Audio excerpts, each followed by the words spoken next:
Imagine a city of 1 million people. Angkor, the heart of the Khmer Empire. Larger than any European city of its time, Angkor's stone temples soared skyward, modeling the Hindu cosmos. Priests chanted, merchants traded, and farmers tended endless rice paddies, all under the king's divine rule. Angkor was the universe's center for the Khmer. But this splendor faded. The city's stones darkened, the jungle crept in, and the great reservoirs failed. The population dwindled and power shifted south, leaving temples to the forest. Angkor's fall was a slow unraveling, ambition clashing with nature, war and time. Its massive population, complex waterworks and rigid beliefs, once strengths, became vulnerabilities. The jungle's roots now strangle temple walls, a symbol of nature reclaiming all. The silence of Angkor warns of civilization's fragility. Today, as we walk among the ruins, we feel the ambition and marvel at the engineering, but are reminded of its end. Angkor's story is more than distant history. It's a timeless lesson. It teaches the delicate balance between society and environment. No empire, no matter how mighty, is immune to its own choices. Angkor's rise and fall is a warning written in stone. Its legacy endures, urging us to remember. The ghost of an empire still whispers through the jungle. The Khmer Empire rose from water, not dust. Mastery of monsoon rains powered Angkor's growth. Ingenious engineers built vast reservoirs, barrages, and a web of canals, turning floods and droughts into prosperity. This water system fed rice fields, creating surpluses that supported a huge population and freed many for other roles: soldiers, priests, artisans. The king, controller of water, was seen as a god-king, Devaraja, his authority both spiritual and practical. Each king built grand temple mountains like Angkor Wat, earthly homes for the gods, covered in intricate carvings. Life in Angkor was vibrant. Elites near stone temples, most people in stilted wooden homes, all connected by roads and canals. Foreign visitor described golden towers, royal processions, and strict social classes. Angkor was the center of art, religion, and commerce, sustained by water and the god-king's power. The city's order and prosperity were unmatched in Southeast Asia. But this system's very brilliance would one day become its weakness. Angkor's fate was tied to the flow of water.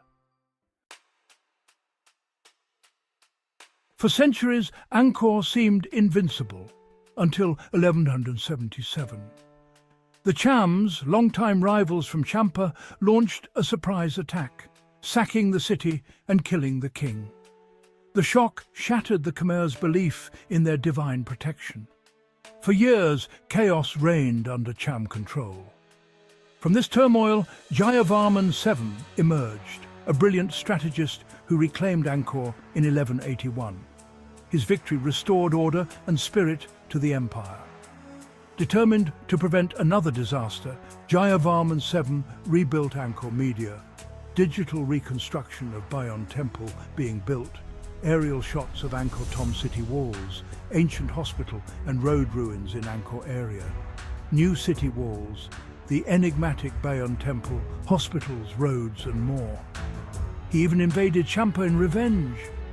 Angkor reached its greatest extent, but the massive building projects strained resources and people. The seeds of future problems were sown. Jayavarman's legacy was glory and overreach. The empire's strength masked growing cracks. Angkor's golden age was at its peak, but the cost was mounting. The next challenges would come from within. After Jayavarman VII, a new force swept Angkor, Theravada Buddhism. Unlike elite Hinduism, This faith was personal and accessible, spreading among the people. The king's divine authority weakened as the god-king cult faded. Grand temple projects ceased. Focus shifted to personal merit. The social and political glue of Angkor dissolved. Meanwhile, a new threat rose: the Thai kingdom of Ayutthaya, ambitious and powerful. Military pressure from the west grew as internal unity faded. Angkor's rulers faced crisis, losing both ideological power and security. The Golden Age was over. A dangerous era had begun. As politics shifted, nature struck hardest. In the 14th and 15th centuries, the monsoon cycle broke down. Mega droughts followed by catastrophic floods. Reservoirs dried, canals failed, and rice fields turned to dust or washed away. Famine and unrest spread, the king's legitimacy crumbled. The water system, once Angkor's strength, became its undoing. The empire, already weakened by religious and military pressures, was devastated by climate chaos. Imagine watching your city's lifeblood vanish, then seeing floods destroy what remained. Faith in the king and gods collapsed. Nature had turned against Angkor. The foundation of the empire was gone. By 1431, Angkor was a shadow. Its people scattered, its waterworks ruined. The Ayutthayan kingdom seized the moment, launching a brutal siege. Despite fierce resistance, the city's defences fell. The sack was devastating. Gold, art, and thousands of skilled people were taken to Ayutthaya. The Khmer state was crippled, its knowledge and culture absorbed by its rival. King Ponhea Yat made a fateful choice. Angkor was abandoned. The royal court moved south, founding a new capital near Phnom Penh. The once great city was left to the jungle and memory. Angkor's era had ended. Its temples stood silent, witnesses to a vanished world. The empire's heart was lost, but its story was not over. Angkor's fall was not the end for the Khmer people. The centre of power shifted south, and the kingdom adapted to maritime trade. The king's power waned, caught between stronger neighbours. Angkor itself faded into the jungle, but its temples remained spiritual sites. Angkor Wat became a Buddhist monastery, surviving as the city around it vanished. Khmer culture transformed, influencing Thai art and kingship. The memory of Angkor became a source of pride and resilience. The temples, built of stone, endured centuries of neglect and monsoon. Rediscovered in the 19th century, Angkor's ruins sparked global fascination. Its legacy lived on, shaping Southeast Asia and inspiring the world.